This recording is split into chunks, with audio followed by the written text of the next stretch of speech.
자, 이제 나대지 찾는 방법이에요. 자, 나대지 어디 있어요? 천지가 나대지야, 천지가. 나대지, 온통 나대지네. 그 초록 색깔로 돼 있는 그 옥상 보면 방수 돼 있죠? 아, 초록 색깔 방수, 그 하늘에서 봐도 오래된 나대지구나 알 수 있어요. 그리고 요거하고 여기 있어. 자, 이거 나대지죠? 이거 나대지입니까? 예, 35년 됐어 이거. 그럼 나대지잖아요. 건부지라고 딱 생각하는 순간 디벨롭 못 한다고. 그리고 여기 땅 중에서 여기 지역 보면은 건축물이 좀 높이가 높아. 그럼 여기 3종 일반일 가능성이 되게 높아요. 그리고 사거리에서 지하철역이 있을 겁니다.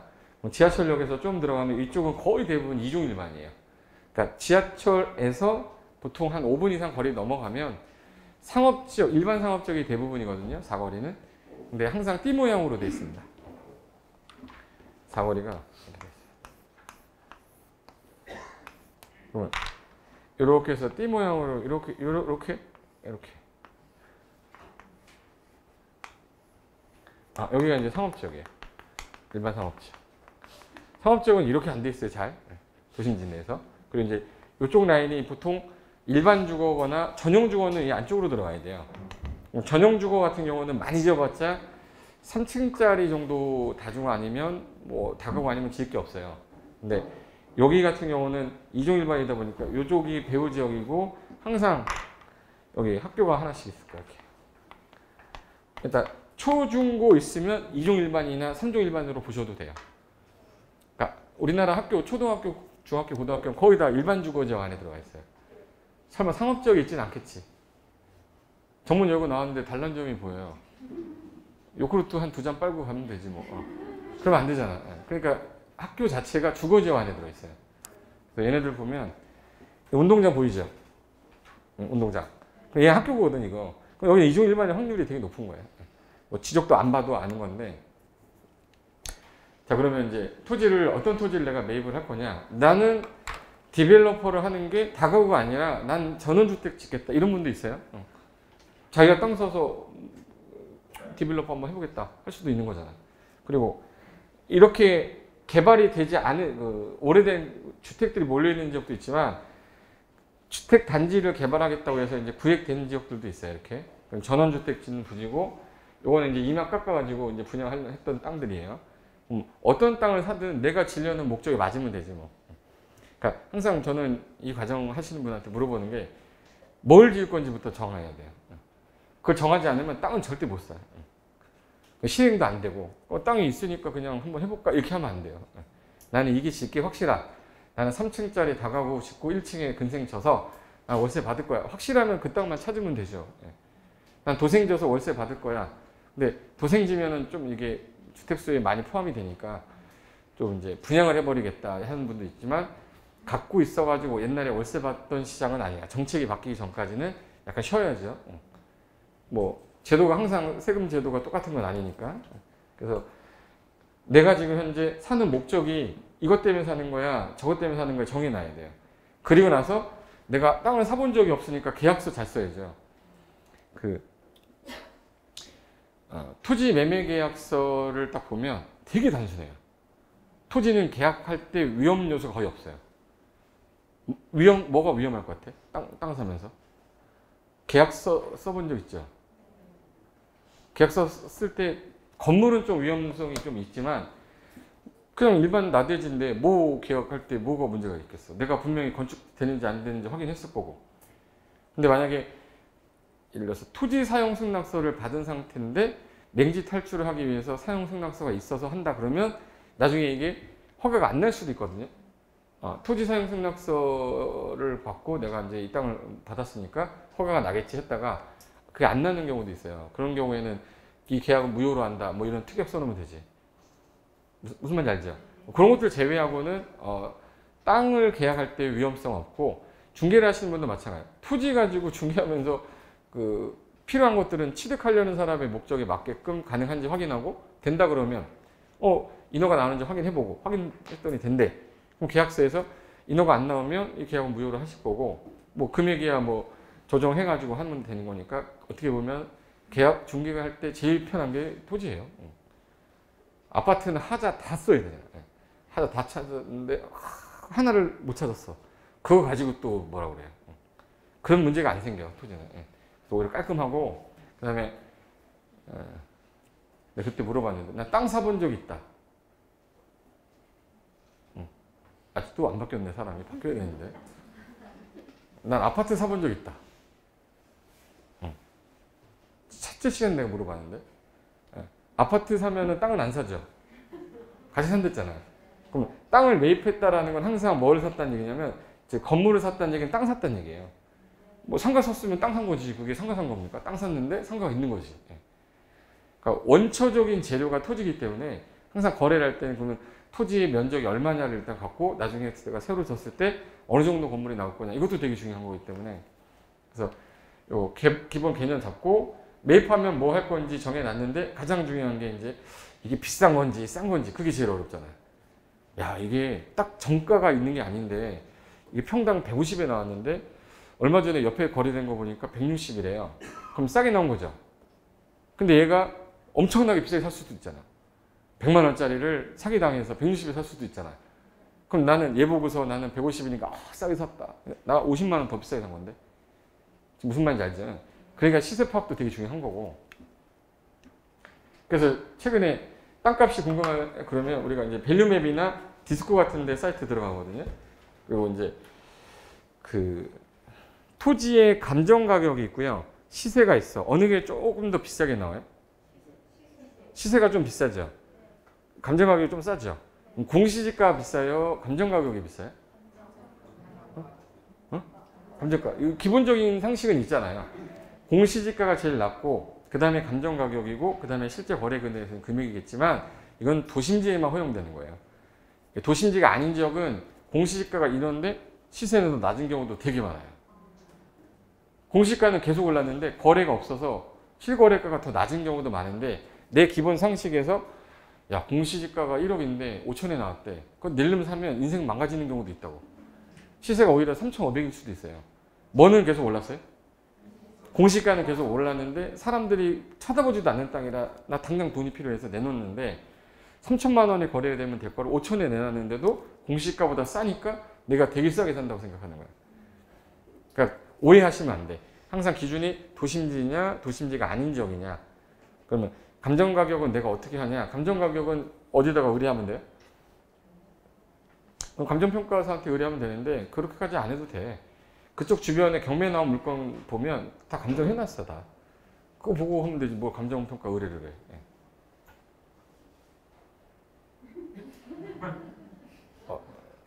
나도 복수한 거야. 졸리면 그대로 복수해줘야 돼. 이 물건 바로 옆에 얘가 경매로 나왔잖아요. 그럼 경매 감정하잖아요. 거기 나온 거 보면 얘 평당 얼마면 얘도 비슷하겠지 뭐 이렇게 하면 되는 걸 뭐 의뢰할 필요도 없고 최근에는 요거 밸류 쇼핑 같은 데 넣어놓으면 50회 정도는 무료로 볼 수 있게 그 감정 가격 평가해 주거든요. 어차피 감정 평가는 산식이거든. 해당 토지의 현재 개별 공시가에 뭐 여러 가지 주변 요건을 시점 수정도 하고 사전 보정해서 금액이 나오는 산식에 의한 거예요. 그러니까 그런 것들은 명확하게 실제 기준이 될 수는 없지만 그래도 감정평가 업체에서 평가한 금액이 이 정도니까 얘보다 싸게 사면은 그래도 손해볼 일은 없겠네라는 기준은 생기잖아요. 그래서 해보는 거고 그리고 주변에 개발 관련된 거 보려면 여러 가지 눌러보면서 도시계획도 보고 그리고 주변의 개발 상황도 좀 보고 그리고 사람들이 유동인구도 좀 보고 여러 가지 한번 눌러보면서 해야 돼요. 소유자가 누군지 바로바로 보려면 이거 바로바로가 등기부 보는 데거든요. 원래 우리 등기부 보려면 어디 가야 되지? 인터넷 등기소 가죠. 근데 여기서 넣으면 어떤 분들 등기소 들어가서 등기부를 못 보고 나오는 경우 대부분 많아요. 나이 39세 이상이면 거의 못해요. 거기서 집 주소를 넣었는데 안 나온다는 거야. 제대로 안 넣은 건데 그거 어떻게 넣는지를 모르니까. 근데 얘는 집어넣으면 바로 나와요. 그 불편하지 않게 하려고 만든 게 바로바로라 저는 그냥 100건 딱 구입해서 필요하면 그냥 엔터 쳐서 그냥 보거든요. 시간이 금인데 시간이 돈인데 언제 저걸 누르고 이러고 있어. 예. 편하게 하려면 편한 거 써야지 뭐. 그래서 하나씩 눌러보시면 되는데 이게 디스코라는 사이트예요. 디스코라는 사이트는 특징이 뭐냐면 해당 토지 지번을 클릭하면 주변에 거래됐던 금액이 나오는데 이거는 이제 필터링이라고 해서 나는 평당가로 보겠다 아니면 전체 가격으로 보겠다 할 때 우린 비교를 해야 되잖아요. 그럼 건물 가격, 토지 가격 전체 금액으로 보면 안 되니까 평당가로 바꿔야지. 제곱미터로 보면은 이제 또 거기다 3.3058을 곱해야 되니까 귀찮잖아요. 그래서 필터링 할 때 이거 제곱미터를 평으로 바꾼 다음에 그리고 단가로 여기 단가로 보면 되고 전체 총액으로 보지 마시고 주변에 평당 얘는 133만 원, 얘는 210만 원, 얘는 196만 원 이렇게 거래됐대요. 그럼 비교하기가 편한 거잖아. 평당 얼마 나왔는데 이거 130에 나왔는데 그러면 16년도에 거래된 금액하고 거의 유사하네. 그럼 벌써 21년 지났으니까 얘 거래된 거 보니까 최근 거래는 200만 원대가 넘었다. 싸게 나왔네. 뭐 이런 감각이라도 빨리 볼 거 아니에요. 근데 이걸 안 그러면 옛날처럼 등기부등본을 다 뜯어야 돼요. 다 뜯어서 실거래가 얼마 됐는지 확인하고 평으로 나누고 제곱미터 곱하고 막 이래야 되는데 그러지 않으려고 쓰는 게 프로테크예요. 그리고 아파트는 뭐 평수가 동일하니까 302로 거래됐으면 302호랑 똑같겠지 뭐. 방향이 약간 뭐 햇빛이 들어오냐 안 들어오냐에 따라 플러스 알파 더 해주는 건 있겠지만 금액이 큰 변동이 있을 수는 없어요. 근데 토지나 상가는 그렇지 못하단 말이에요. 그래서 보통 이제 우리가 토지하고 건물이 있으면 일단 건물 가치를 빼고 토지 가격을 하는 거잖아요. 이건 기술적인 부분이라서 건물 감가상각을 할 때는 몇 퍼센트를 빼고 평가를 한 다음에 걔를 뺀 다음에 남는 금액을 면적으로 나누면 평당가다 이렇게 계산하거든. 토지만 있으면 토지 평당 가격이 나오겠지만 건물이 있었다 그러면 이게 20년 된 건물이에요. 20년 된 건물인데 그럼 걔 건축하는 데 드는 비용이 있지만 감가상각이라는 게 됐을 거 아니에요? 뭐 그걸 20년이 되면 몇 프로를 할인할 거냐 뭐 이런 것들에 대한 기술적인 것만 배우면 되지 땅만 거래되는 경우는 그런 거 필요 없으니까. 그래서 이거 20년 정도 이상 지났다 그러면 이제 없다고 간주하셔도 돼요. 거의 건물 가격이 아니라 무슨 가격이다. 땅 가격이다라고 생각하시면 돼요. 음마아파트 있죠. 음마아파트 32평이 만약에 20억이야. 음마아파트. 그럼 30평짜리니까 걔가 평당 얼마라는 뜻이 아니죠. 걔는 앞으로 뭘 할 아파트예요? 재건축을 할 아파트니까 그 30평대 딸려있는 대지 지분을 봐야 되죠.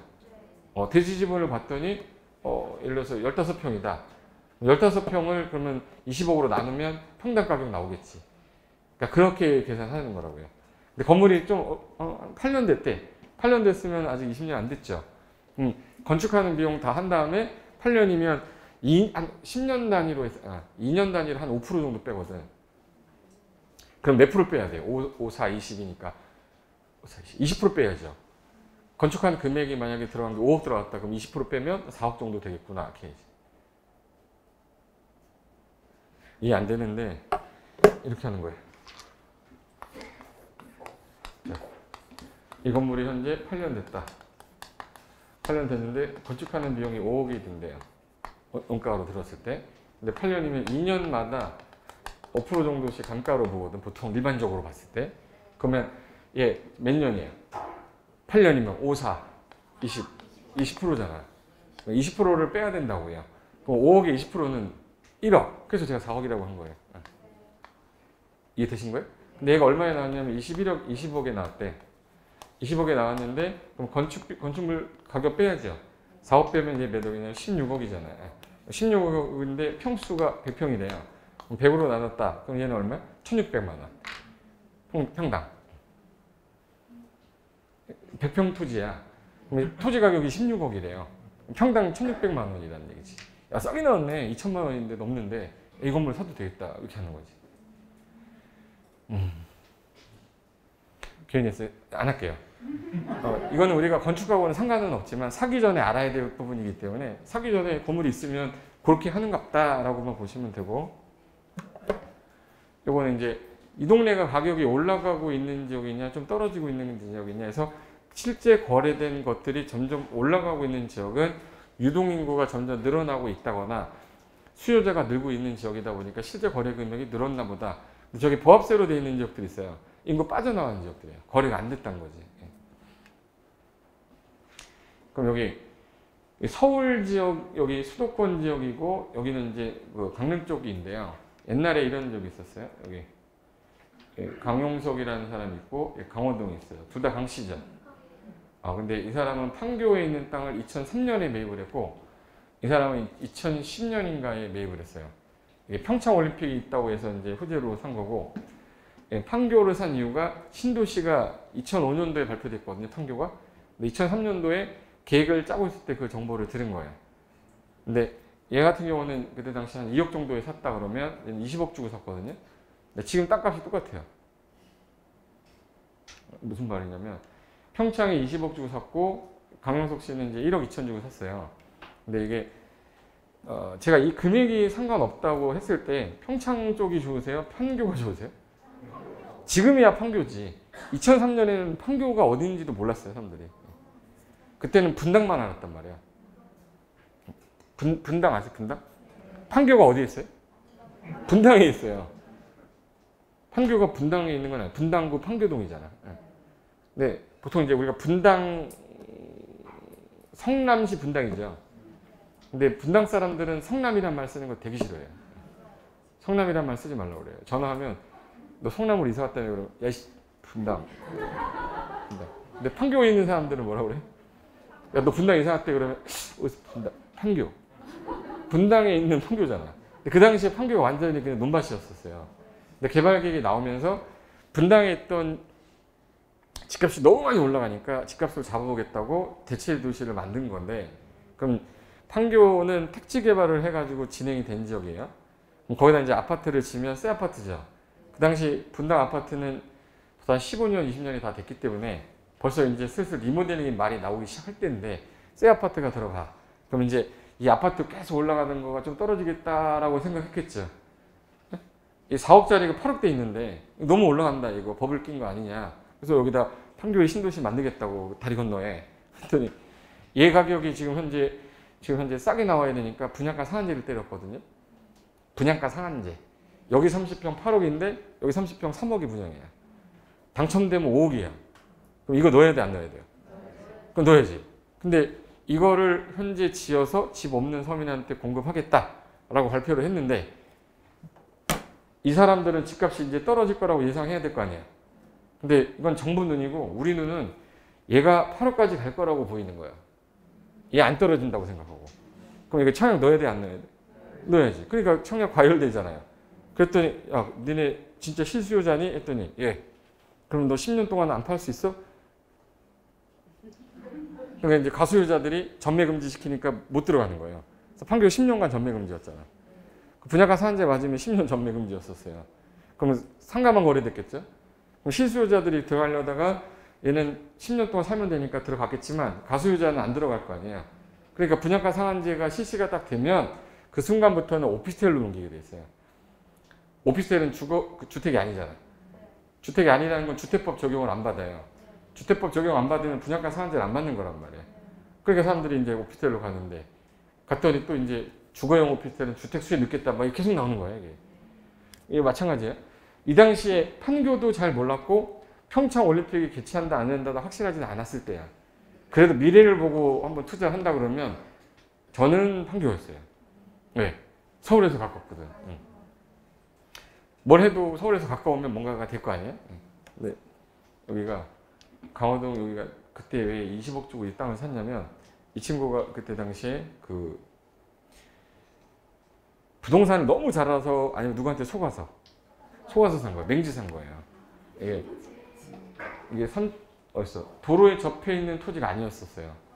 그리고 이거 맹지기 때문에 시세가 더 떨어지는데 비싸게 산 거지. 근데 이때 당시에 리조트에서 그 녹록길을 막아가지고 출입이 안 되게끔 한 거야. 그래서 맹지를 샀는데 그럼 지금 현재 개발이 안 되는 땅이죠. 그럼 그때 이 사람이 20억 주고 샀는데 20억 이하로 내놓지 않겠죠. 시세도 20억인 거예요. 거래가 된 적도 없고. 근데 여기 이제 그 당시에 이제 여기 알펜시아 리조트 앞쪽이었거든요. 그 용산리 쪽이에요. 그래서 건물급들이 되게 많이 샀는데 뭐 이훈재도 샀고 이봉주도 샀고 롯데쇼핑 사장님도 사셨고 심양자 그 아들 있죠. 그분도 샀고 대부분 유명한 사람들이에요. 이 사람들 다 팔고 나왔을까 안 나왔을까? 팔고 나왔어요. 근데 얘네들 아직도 갖고 있어요. 이봉주도 좀 그렇게 불쌍하게 됐지만 아직까지 땅 갖고 있다고. 왜? 타이밍을 놓친 거지. 올라가니까 계속 올라갈 줄 알고. 근데 평창 올림픽 끝났잖아요. 평창의 올림픽을 다시 개최하려면 아무리 기다려도 60년은 더 있어야 될 거야. 그럼 거기는 이제 호재가 없다는 얘기죠. 그럼 개발할 수가 없는 땅이 된 거잖아. 근데 여기 2억 정도 주고 산 땅이 15억이 된 게 이게 15년도 뉴스거든요. 그럼 지금 20억 정도 됐을 건데 그때 여기 뭐가 있었냐면 판교 도시기본계획, 성남시 기본계획에 성남시 도시기본계획상 인구가 현재 너무 늘었어요. 지금 현재 서울시를 제외하고 경기도권의 인구 제일 많은 시가 어딘지 혹시 아세요? 수원이야, 수원. 수원이 120만 명. 두 번째로 많은 데가?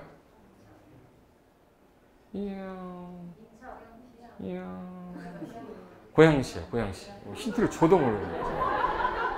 고양시가 2등이에요. 110만. 그 다음에 성남시예요. 성남시.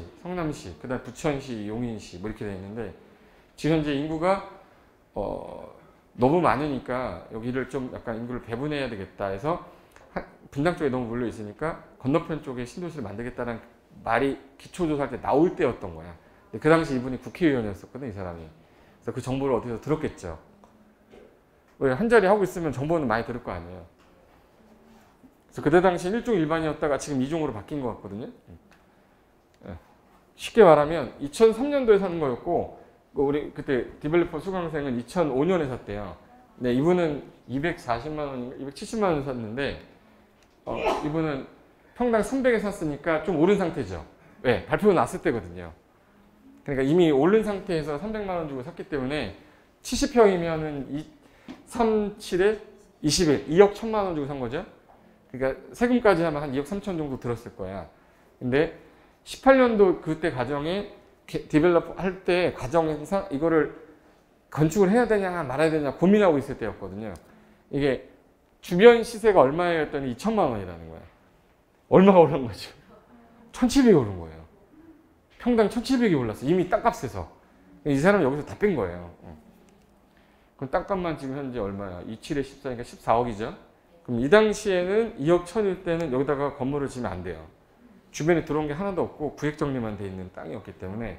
근데 지금 시간이 지나고 나서 14년이 지난 상태에서 이 건물을 짓겠다. 그럼 지금 현재 땅 가격이 2억 1천이 아니라 14억이 지금 14억이야.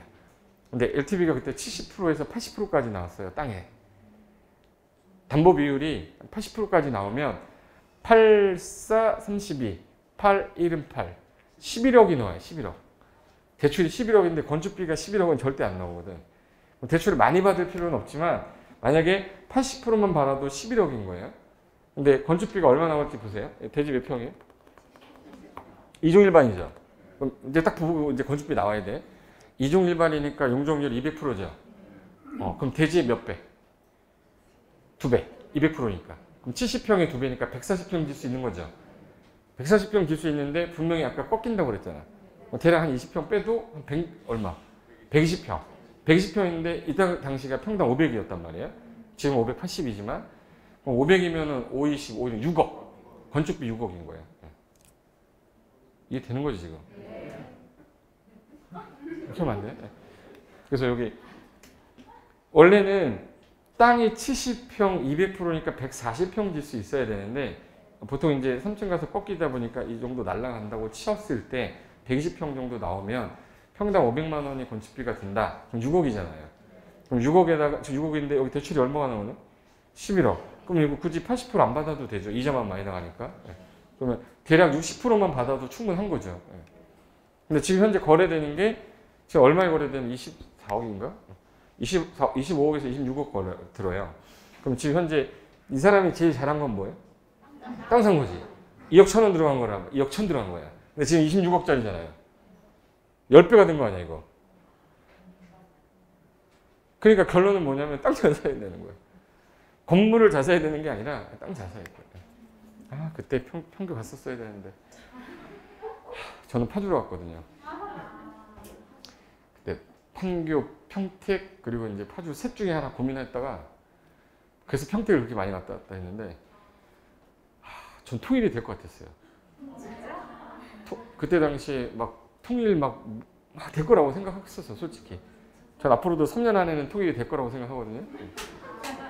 그때도 3년 안에 통일이 될 거라고 생각했는데 이렇게 안 하면 마음이 아파. 잠이 안 와요. 카드는 통일이 될 거야 생각하고 있어야 돼. 근데 그 마음이 판교로 갔었으면 지금 저하고 달라졌겠지 또. 근데 어쩔 수 없어. 그때 당시 선택은 난 파주를 했으니까. 근데 지금 현재 이게 구획 정리가 아직 안 된 상태였었어요. 정리돼서 현재 이렇게 지어가지고 건물 다 지어놓은 거 이렇게. 요 땅인데 지금 현재 그때 옛날 사진에는 요동 하나 누가 지어놨고 그래서 누가 하나씩 짓기 시작한 거예요. 근데 지금 현재 혼자 나대지였거든 여기. 그럼 이 사람들 건물들은 벌써 한 15년 정도 지났지 않습니까? 15년 지났고 나 이제 새 건물이잖아요. 경쟁력은 제일 갖추겠지 이제 새 건물이니까. 그러니까 급하게 지을 필요는 없는 거예요. 좋은 땅만 일단 갖고 있으면 디벨로핑은 언제든지 할 수 있는 거잖아. 내 땅이니까. 그래서 이 땅이었는데 이렇게 바뀐 거예요. 제가 아까 잠깐 얘기했던 건데 이거 PF만 얘기하고 끝낼게요. 이거 하고 저 아마 제가 다음 2달 뒤에 다시 올 거예요. 한 달 뒤인가? 제일 마지막 강의가 저일 거예요. 수료식 해야 되거든. 수료식 할 때 수료식 하기 전날 제가 강의하고 수료증 드릴 거거든요. 그래도 나중에 남는 거 있어야 되는데 아무도 기억 안 나고 수료증만 남아. 그게 나중에 써먹을 때가 있을 거예요. 민간 자격증이긴 하지만 그래도 제가 되게 유명해질지 어떻게 알아요? 제가 너무 유명해지면 나중에 써먹을 때가 있을 수도 있잖아요. 웃자고 했는데 웃지도 않고 그냥 계속 2주 내내 뚱 하고 계시고 뚱뚱해져라. 지금 현재 건물이 30억인데 완공된 게 그럼 저는 이 땅 사서 30억짜리 만들게요. 이걸 담보로 돈 빌리는 걸 PF라고 그래요. 내가 지금 현재 돈이 많은 사람들, 자 신의 아들 있죠. 그분들은 이렇게 합니다. 26억 주고 사서 30억에 팔아요. 어떻게 하냐면 땅을 15억 주고 산 다음에 건축비, 공사비랑 기타 비용에서 11억, 총 얼마 들었어요? 26억. 땅 사서 26억 주고 해가지고 팔 때 30억에 팔아. 이 사람들은 4억 수익 나온 거죠. 난 들인 비용이 얼마예요? 26억. 26억에 대해서 4억 남았으니까 15% 수익률이에요. 근데 이제 어떤 분이 유형이 있냐면 땅을 갖고 계신 분이 있어요. 이미 땅을 갖고 계신 분은 상속을 받았거나 예전에 사놨던 분들은 수익률이 올라가게 돼 있는 이유가 있어요. 상속받거나 토지가 있는 사람은 이 땅에 담보대출로 간단 말이에요. 그러면 15억에 대해서 아무런 어떤 대출이 없었어요. 여기서 대출이 그 당시에 몇 프로 나왔냐면 80% 일단 대출이 12억이 나와. 그럼 12억인데 건축 들어가는 비용이 11억이란 말이에요. 그럼 이 사람은 현재 들어간 비용이 15억이 들어간 거죠. 15억짜리 갖고 있었으니까. 그럼 15억이 들어갔는데 4억 나왔으니까 수익률 26%예요. 근데 저 같은 흑수저. 흑수들은 어떻게 해야 되냐면 PF가 해야 되는데 준공 후 가치가 아까 얼마였었다고? 30억. 이거를 대출받을 때 70%가 나왔다고요. 37에 21이면 21억이잖아요. 그럼 21억에다가 내가 지금 현재 얼마 있어요? 3억. 그럼 26억이 필요한데 24억이잖아요. 2억은 아까 잔금 친다고 그랬잖아요. 그래서 그때 했던 방식이 3억 들여서 21억 대출을 받고 난 다음에 2억은 나중에 잔금으로 끝낼 거니까 총 들어간 비용이 지금 현재 5억이 필요한데 내가 들어간 비율에 비해서 수익이 지금 현재 4억이 나왔기 때문에 수익률이 133%인 거예요. 아까 했던 그 그림으로 그린 거예요. 아까 제가 그 자기 자본 그 에코티가 얼마냐에 따라 수익률 높아지는 거 했었잖아요. 그게 이제 그림으로 그리면 이 그림이에요. 이걸 설명하고 가야 다음 주에 이야기가 돼서 요거는 이제 어느 지역의 땅을 살 거냐 해서 이제 랜드북 어떻게 활용할 건지 그리고 플렉시티라는 게 있는데 제가 지번 딱 주면 건축물 설계해 보면 나오는 거 있는 방법도 좀 배워야 돼요. 그게 설계해 주는데 한 3만 원 정도 들거든요. 내가 유용하게 써먹을 수 있는 게 있어서 그 신청할 때 한 20%인가 10%인가 뭐 할인되는 그 티켓 제가 여기 그 플렉시티 대표한테 받았거든요. 그러니까 나중에 혹시라도 플렉시티를 한번 써보겠다 그러면 그거 할인 그 티켓 번호 저가 있으니까 보내드릴 테니까 밴드는 다 들어가 계시죠? 밴드에서 그 중간에 그 필요하신 분 있으면 제가 댓글 달으라고 할게요. 그럼 그분한테 하나씩 보내드릴 테니까 한 사람이 써버리면 그 못 쓰니까 개별적으로 받아야 돼요. 그래서 혹시 여기 하면 플렉시티라고 있죠? 여기가